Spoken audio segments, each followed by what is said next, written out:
Here with Mike Ganter, Toronto Raptors beat reporter for the Toronto Sun. Mike, you're in Atlanta right now where the Raptors are playing the Hawks on Wednesday night. This team is 31-14, second in the Eastern Conference, but let's not get ahead of ourselves. There's still a few issues underlying. What would you say is the primary concern with this Toronto Raptors team right now? Well, right now it's got to be the rebounding. I mean, they're the last two games they've been hammered on. They've given up offensive rebounds. I think it was 20 against San Antonio, and then another 15 against Minneapolis or Minnesota on Saturday night. I mean, it's just.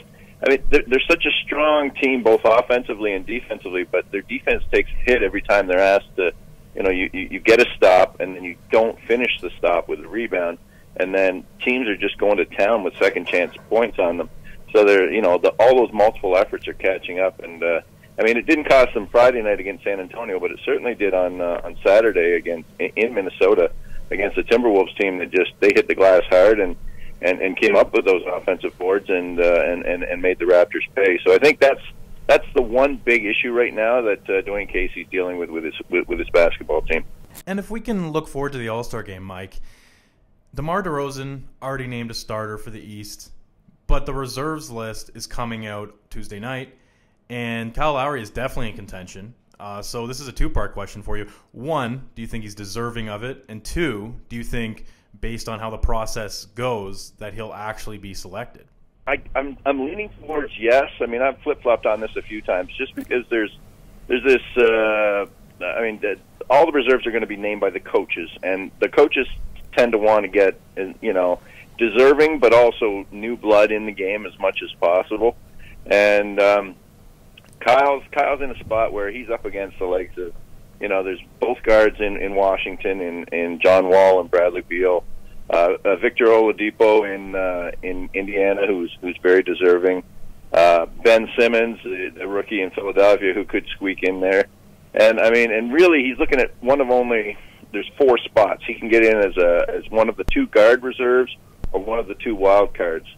So there's certainly a scenario where he's left out. But I think his numbers. He deserves to be there. He is one of the best guards in the East, and it's just going to come down to do enough of the coaches. Will the coaches say yes, he's deserving, or no, let's get some new blood in? If they go the new blood way, Kyle's out. If they just went strictly on merit, I think he's in. So, at this point, I'd say he's in. I guess we'll all find out Tuesday night at 7 o'clock. Yeah, exactly.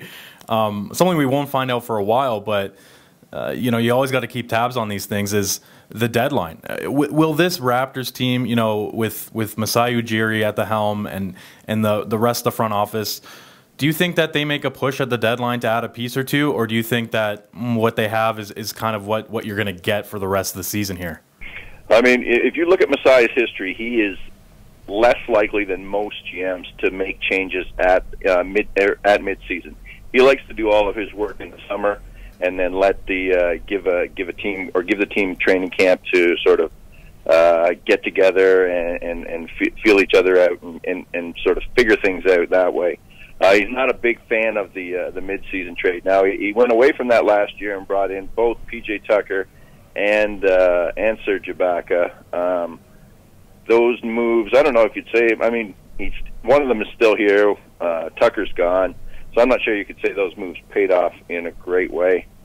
Right now, the way this team is going, the only real tradable commodity, or the one piece that they could move, would be Jonas Valanciunas, and I don't see them doing that. I don't see him upsetting what he's got now. I think they like the direction this team is headed. I think they want to see what it can do in the playoffs. I mean, this whole year is built around an offense that can play in the playoffs, and they've spent to this point all year sort of developing this new share the ball chemistry, move the ball. Not be so reliant on those 2 guys in Kyle Lowry and DeMar DeRozan, and Jonas Valanciunas is a part of that. So I think to mix that up now would sort of be a step back, and that's why I would say I don't think they will do anything. I'd be very surprised if they make a big move at the trade deadline. At the very least, they're in a great spot to potentially make a move if it's warranted. Mike, thanks for joining me, and you're in Atlanta now, and you're back for Friday for the Jazz game. Keep it locked at TorontoSun.com for more of Mike's writing.